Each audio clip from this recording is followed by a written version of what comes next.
the Bush administration had been after us for several years. At least since 9/11, when 40 days after September 11th, 40 days after September 11th, in a national broadcast, we went up, and that's when C-SPAN, there wasn't no 200 and 500 channels. There wasn't no such thing as direct TV. You had 32 channels. There wasn't no channel 855, none of that. And C-SPAN was big then.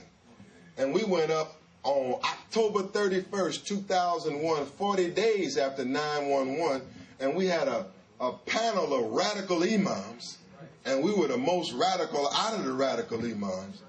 And I gave a speech, I was blessed to give a speech that burned Bush's behind up and burned up the United States on the so-called war on terror and who is the real terrorist.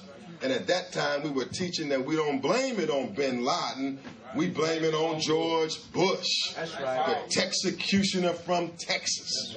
And we ran the line from Bush all the way back to George Washington and dealt with who are the true terrorists. That's what we did. And so we burned all that up on national TV to the extent that they shut it down. That's right. It was supposed to rerun, and they got calls from Congress, and they forced C-SPAN to not rerun the program and to shut it down, and they called the National Press Club to stop us from ever having a broadcast from there again.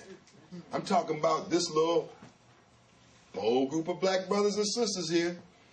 Now look, Bush had a vendetta against us. That's my point.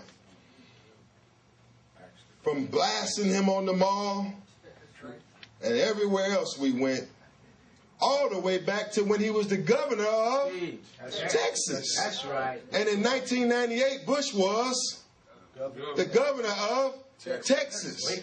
And around the case of James Byrd, and specifically Shaka Sankofa, it was the new Black Panther Party that was the thorn in Bush's side. And I've always been of the belief that Bush had vowed that before he left office, he would try to trap us on something. That's right. And as strong as we were still too wise to run into his traps.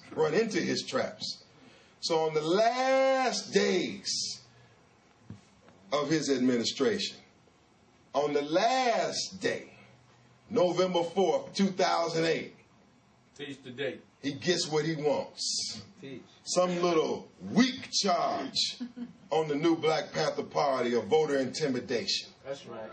saying that we were in front of a polling place with a baton. Count soap bubble. Now, what would we look like in front of a polling place Come with a on. baton? You know we don't carry batons. That's right. Psych. I'm just playing. All right. Look, brothers and sisters, we did. Why were we at the polls that day? Teach. First of all, you Negroes Go ahead. that are accusing us of campaigning for Barack Obama, you're a damn lie. Teach. Barack Obama was not the recipient of any campaign activity on behalf of the new Black Panther Party. As a group, we didn't endorse anybody. Really, we didn't even get involved at all. There were some individuals within the organization that may have blogged on their website once.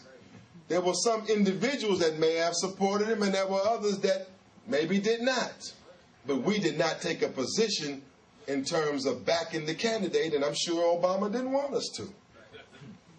But we decided that on election day that we would go out to the polls because of what?